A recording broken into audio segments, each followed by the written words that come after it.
Capítulo 12. La primera batalla de Peter. Mientras el enano y la bruja mantenían esa conversación, a kilómetros de distancia, los castores y los tres niños seguían andando en medio de lo que parecía un sueño encantador. Hacía mucho rato que habían abandonado los abrigos, y para entonces ya habían dejado de decirse unos a otros: «¡Mira!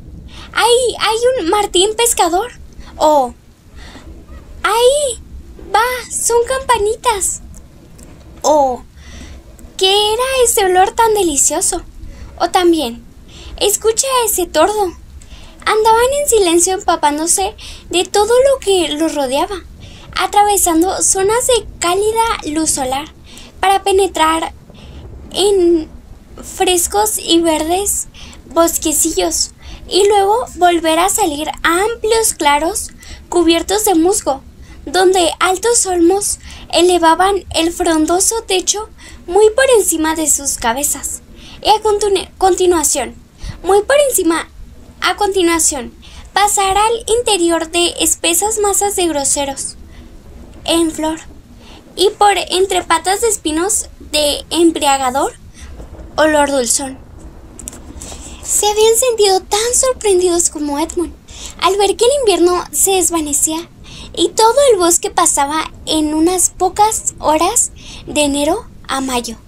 A diferencia de la bruja, los niños ignoraban que eso sería lo que sucedería cuando Aslan llegara a Narnia, pero todos sabían que eran los hechizos de la reina los que habían dado origen al interminable invierno, y por lo tanto todos supieron, en cuanto apareció aquella primavera mágica, que algo había fallado, y de un modo estrepitoso, en los planes de la bruja. Además, durante cierto tiempo, todos comprendieron que la bruja ya no podría usar el trineo, y ya no se apresuraron tanto y se permitieron más descansos y cada vez más largos.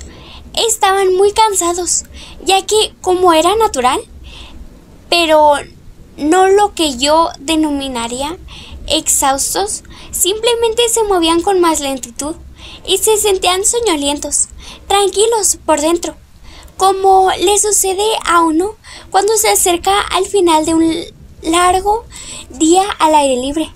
Susan tenía una pequeña ampolla en el talón. Habían abandonado el curso del gran río hacía cierto tiempo, pues había que girar un poco a la derecha, lo que significaba dirigirse un poco al sur, pero llegaba al lugar donde estaba la mesa de piedra.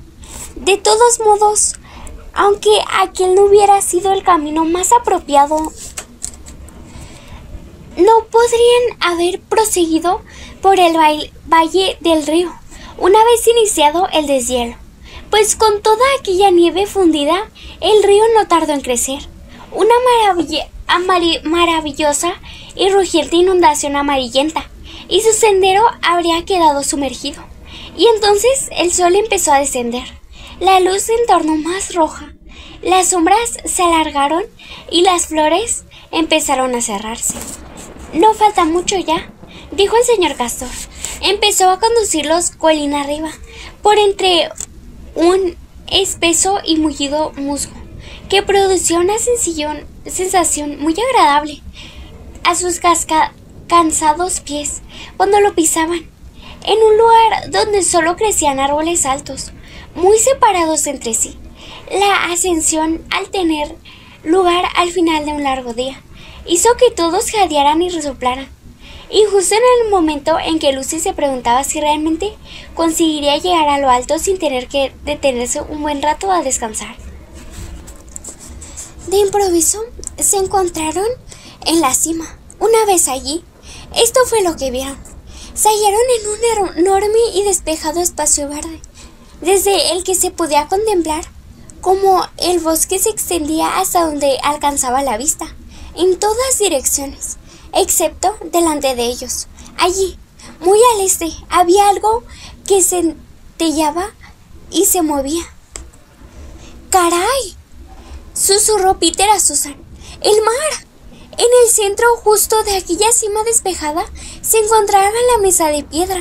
Era una enorme y lúgubre losa de piedra gris, sostenida por 4 piedras verticales. Parecía muy antigua, y toda ella estaba esculpida, con extrañas líneas y figuras que podían ser las letras de un idioma desconocido. Su contemplación produjo una sensación curiosa. Lo siguiente que vieron fue un pabellón montado a un lado del espacio abierto. Era un pabellón estupendo, en especial entonces, con la luz del sol que se ponía cayendo sobre él, con laterales que parecían de seda amarilla, cuerdas carmesí y estacas de marfil, y en lo alto, sujeto a un asta, un estandarte que lucía un león de color rojo recampanante, ondeando en la brisa que les azotaba el rostro desde el lejano mar. Mientras lo contemplaban, oyeron una música a su derecha, y volviéndose en aquella dirección, vieron lo que habían ido a buscar. Aslan estaba en el centro de una multitud de criaturas que se habían agrupado a su alrededor en forma de media luna. Había mujeres de los árboles y mujeres de los pozos, dríades y nayeres, como acostumbran a llamarlas en nuestro mundo, que sostenían instrumentos de cuerda. Eran ellas quienes hacían sonar la música. Había 4 grandes centauros, cuya parte de cabello era igual que la de los enormes caballos de granja ingleses, y su parte humana se parecía al torso de unos gigantes cerberos pero apuestos. También estaban presentes un unicornio, un toro con cabeza humana y un pelícano, un águila y un perro enorme. Y junto a Aslan se encontraban 2 leopardos, uno de los cuales sostenía su corona y el otro su estandarte. Pero en lo referente al propio Aslan, ni los castores ni los niños supieron qué hacer o decir cuando lo vieron. La gente no ha estado en Narnia.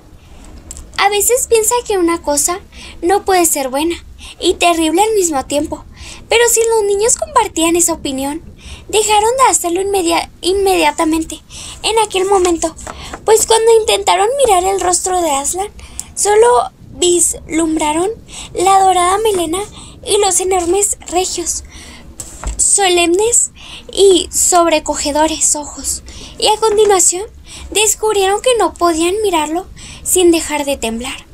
«Adelante», susurró el señor Castor. «No», musitó Peter, «ustedes primero».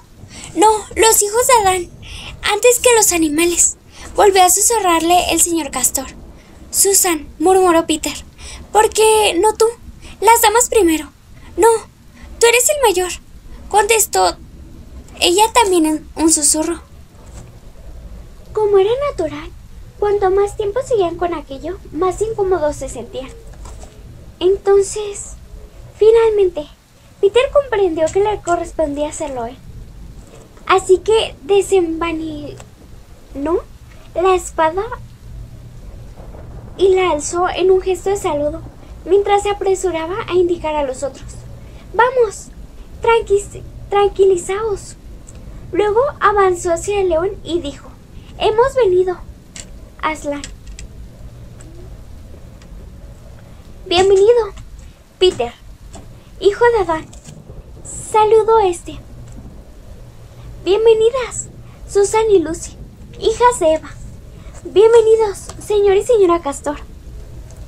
Su voz era profunda y sonora, y de algún modo consiguió hacer desaparecer la agitación de los recién llegados, que a partir de aquel momento se sintieron satisfechos y tranquilos, y a quienes dejó de parecerles embarazoso permanecer allí, de pie sin decir nada. «Pero, ¿dónde está el cuarto?», preguntó el león. «Ha intentado traicionarlos y se ha unido a la bruja blanca». «Oh, Aslan», explicó el señor Castor. En aquel momento algo impulsó a Peter a añadir: «Eso fue en parte culpa mía, Aslan.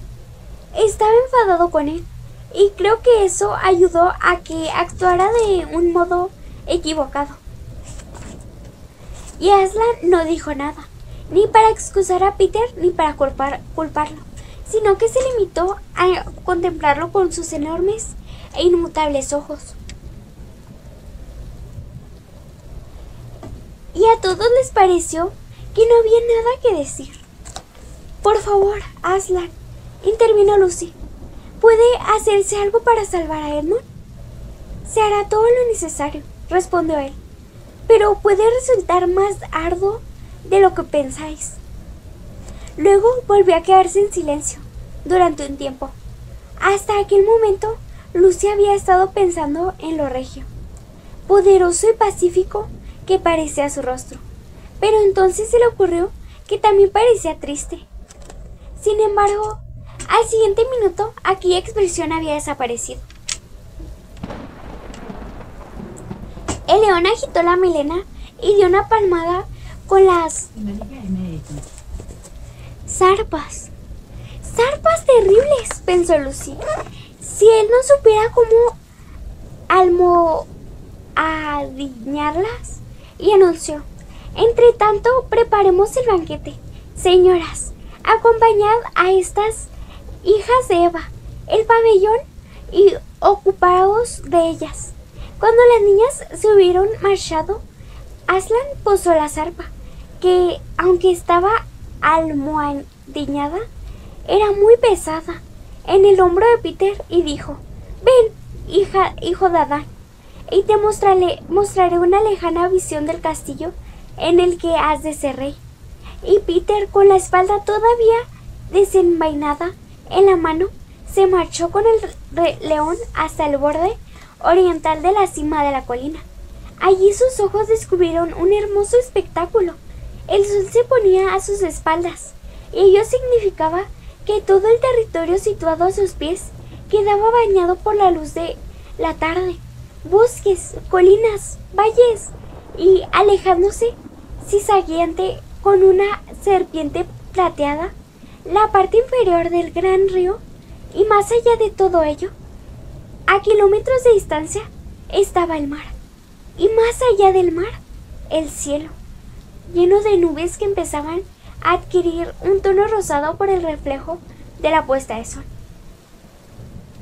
Sin embargo, justo en el punto en el que el territorio de Narnia se unía al mar, de hecho, en la desembocadura del gran río, había algo sobre una pequeña colina que relucía.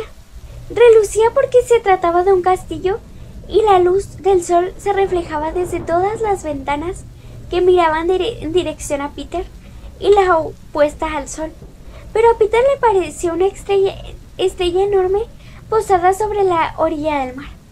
Querido hijo de Adán, aquello es caer para Bel, el de los 4 tronos, en uno de los cuales debes sentarte tú como rey.